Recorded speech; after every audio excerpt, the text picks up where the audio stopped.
Kiai, yang pertanyaan saya, kita ini kan teman-teman ini bahasanya ex napiter, pernah masuk dalam kesalahan kebencian terhadap negara. Bahkan diantara kita ini ingin membentuk negara sendiri, ya kan? Apalagi kami dari Poso, terutama MIT Mujahidin Indonesia Timur, itu pengen bentuk komunitas bahkan negara di Poso gitu. Artinya ada kebencian-kebencian. Nah, bagaimana? Karena kami dulunya punya doktrin negara ini negara yang togut gitu. Negara kafir yang wajib untuk kita perangi, kita musuhi, dan orang-orang yang berkembang kita pokoknya kita basmilah sampai tegak negara ini, negara Islam versi kami saat itu.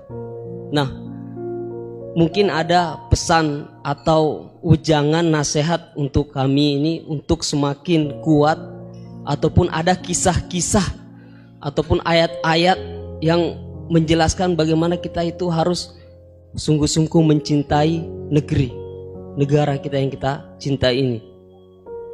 Kemudian yang kedua, Pak Kiai, terkait masalah ihsan ini seperti apa? Karena mahwal Islam, mahwal iman. Nah, ihsan ini kita mungkin yang belum terlalu kami pahami. Apa itu ihsan yang kata Nabi, anta'budullaha ka'annaka tarahu fa illam takun tarahu fa innahu yarak. Mungkin ada penjelasannya, Pak Kiai, Gus. Mungkin hanya ini yang dapat saya sampaikan. Assalamualaikum warahmatullahi wabarakatuh. Namanya siapa tadi? Imran. Ya. Imran. Bismillahirrahmanirrahim. Ya, yang rileks saja ya. Saya pernah ketemu orang yang pakaiannya itu enggak, mungkin kalau orang syariat bilang enggak syar'i lah, pakai pakaian yang tidak syar'i. Tapi dia muslimah, dia ke masjid. Saya ditanya sama seseorang, Gus kok sama orang gitu mau bertemu gitu. Karena saya bilang, kenapa? Dia pakaiannya enggak islami gitu.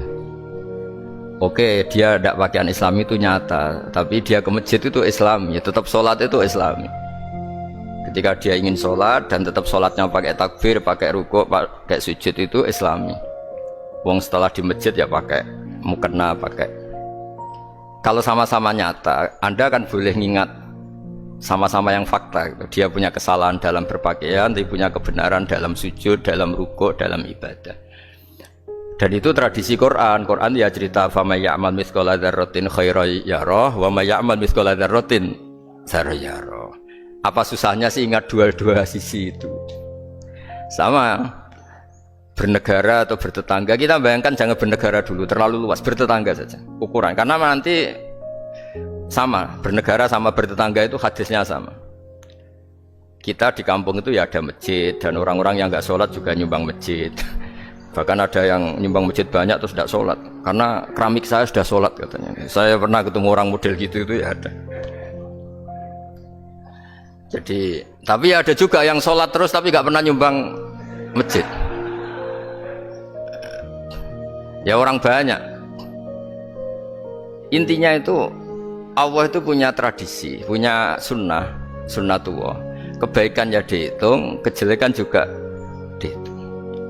Dulu ketika Rasulullah SAW hidup bersama komunitas yang majmu', itu sebetulnya permintaannya Nabi, jangan halangi kami saat mau beribadah. Dulu sampai perang karena mereka menghalangi. Sebenarnya problem mereka wa yasudduna an sabilillah, menghalangi. Sebenarnya kalau dulu saling toleransi ya gak ada masalah. Artinya ketika Anda ingin sholat di Indonesia gak dihalangi, ingin pengajian gak dihalangi, sebenarnya ini gak ada masalah. Ya, soal ada kebaikan, ada keburukan, ya mulai Nabi Adam sampai sekarang, sampai kiamat. Itu cara pandang. Jadi cara pandang kita terhadap orang lain itu harus hal-hal yang nyata. Kalau kesalahan mereka nyata, kebaikan mereka juga nyata. Kenapa kita hanya ingat sisi yang jelek, tidak ingat sisi yang baik? Saya sering cerita ke santri-santri saya, bahwa setiap saya pengajian diundang orang di mana-mana itu saya mesti istighfar. Karena gak ada pilihan. Saat saya datang ke pengajian di Sulawesi misalnya, saya tinggal ngaji di sini.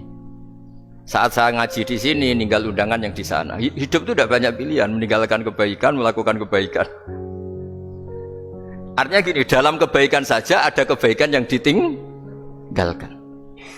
Apalagi dalam kejelekan. Makanya di sini ada pepatah terkenal dalam ilmu tasawuf tuh. Wastighfaruna yahtaju ilal istighfar. Saat Anda baik saja butuh istighfar. Bapak saya kalau guyon gini, Mas Sofyan. Ada imam istiqomah jadi imam masjid sampai tua sampai batuk-batuk. Itu bagus istiqomah. Tapi itu masalah kata Bapak. Akhirnya enggak kaderisasi katanya. Itu istiqomah apa enggak mau diganti orang lain katanya. Ada kiai dai di mana-mana. Itu mesti orang muji, oh itu dai di mana-mana, laris enggak pernah di rumah. Pondoknya pasti bubar itu karena ditinggal.